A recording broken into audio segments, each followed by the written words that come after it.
Et c'est parti pour la suite. Maintenant, on prend les variables aléatoires qui sont continues. Donc, oups, je suis encore en gris. Donc, on prend toujours x qui part d'une expérience aléatoire qui est à image dans R.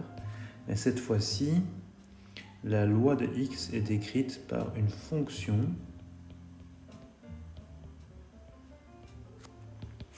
qui s'appelle la fonction de densité.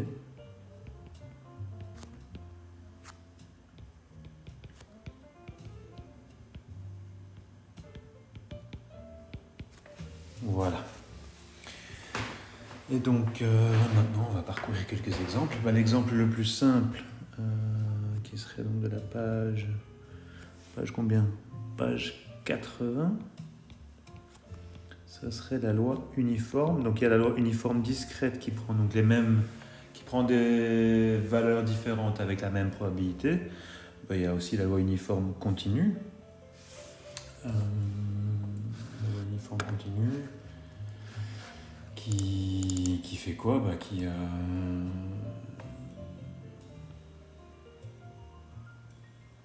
Donc, je vais mettre des petites couleurs. Donc, on va appeler ça la loi uniforme. Qui fait quoi? Qui a la même chance. Donc, si vous choisissez un nombre tout à fait au hasard suivant une loi uniforme continue entre A et B, vous avez autant de chances de tomber dans n'importe quelle région de l'intervalle AB. Donc, il y a probabilité de 0 de tomber sur quelque chose de plus petit que A, 0 de tomber sur quelque chose de plus grand que B, et probabilité constante de tomber sur quelque chose qui est entre A et B.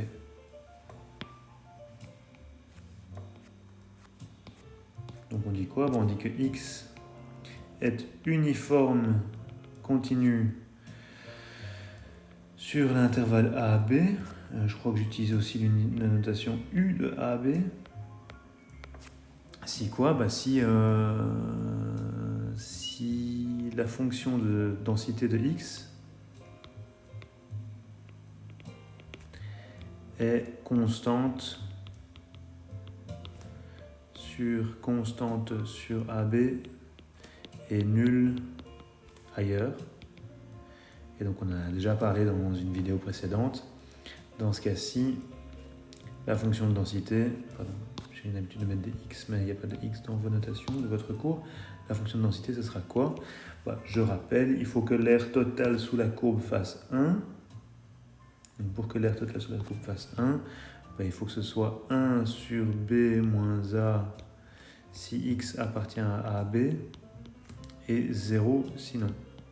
Ce que je note de façon condensée, 1 sur b moins a fois l'indicatrice de l'intervalle AB de x.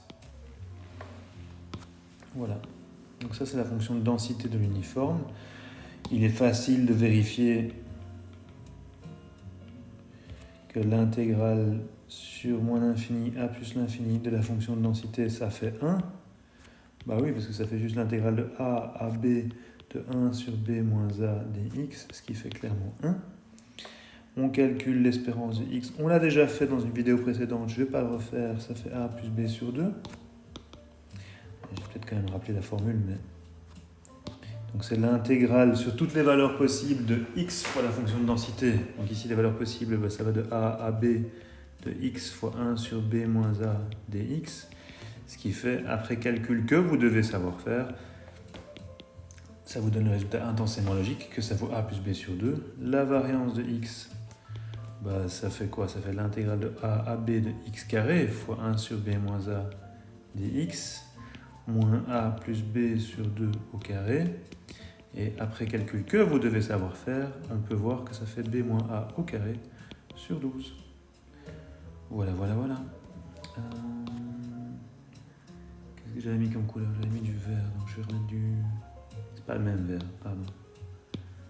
Voilà. Et l'interprétation, je crois que c'est pas nécessaire de donner une interprétation détaillée, c'est juste une répertoire qui permet de modéliser la situation où vous choisissez un nombre totalement au hasard entre deux bornes données. Voilà.